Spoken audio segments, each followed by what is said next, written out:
अर्जुन के श्री कृष्ण के उत्तर में विभिन्न रूप शामिल हैं, सामाजिक, व्यक्तिगत, लौकिक और अंततः आध्यात्मिक।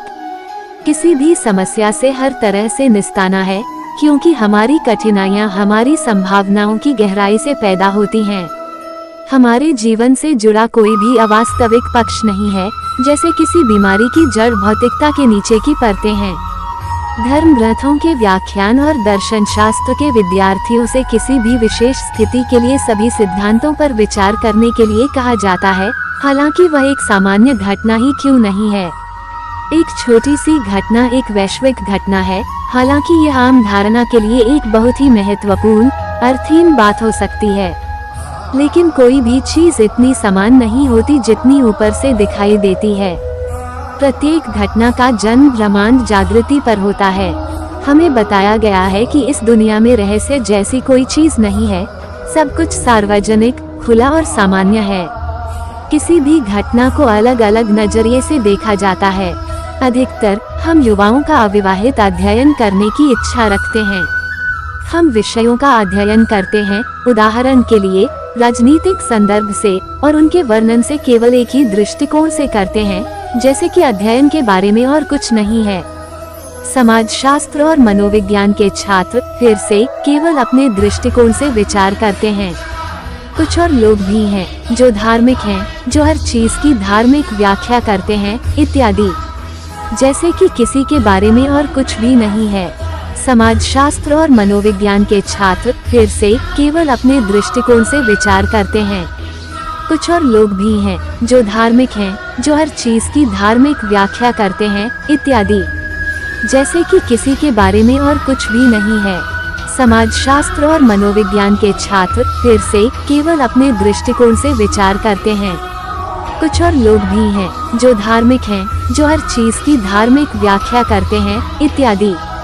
इसमें कोई संदेह नहीं है कि एक वस्तुनिष्ठ ब्रह्मांड है। ऐसा अनोखा होता है कि दुनिया अमेरिका से बाहर है और इवेंट की तस्वीरें भी एक ऐसी चीज है जिसे ध्यान में रखना होगा। लेकिन हम विषय के रूप में उस घटना में भाग लेते हैं जो वस्तु स्पष्ट होती है।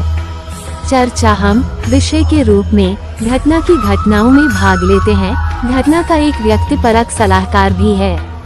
अतः कोई भी घटना या परिस्थिति पूर्णतः वस्तुनिष्ठ नहीं होती, न ही उसे पूर्णतः व्यक्तिपरक कहा जा सकता है। किसी भी घटना में बाह्य और आंतरिक उद्देश्य और व्यक्तित्व का मेल होता है। किसी भी वस्तु के समग्र होने में एक उत्कृष्ट अर्थ भी निहित होता है। ये केवल दुनिया और व्यक्ति ही नहीं है जो एक दूसरे पर प्रतिक्रिया करते हैं, इसके लिए एक अंतिम निर्णायक कारक की आवश्यकता होती है उस तरीके से प्रतिक्रिया करने के उद्देश्य और व्यक्तिपरक सिद्धांत। अक्सर हम ये प्रार्थना ईश्वर की इच्छा से करते हैं। इसका सामाजिक पक्ष भी है, क्योंकि कोई भी घटना सामाजिक अवसाद में नहीं है। समाज से हमारा कार्य किसी ग्रुप से आवश्यक नहीं है। समाज सामान्यतः एक समन्वित व्यवस्था है, वो मानव हो या अन्य। और एक संयुक्त साम्राज्य में हुई घटना का प्रभाव इस संगठन पर पड़ता है।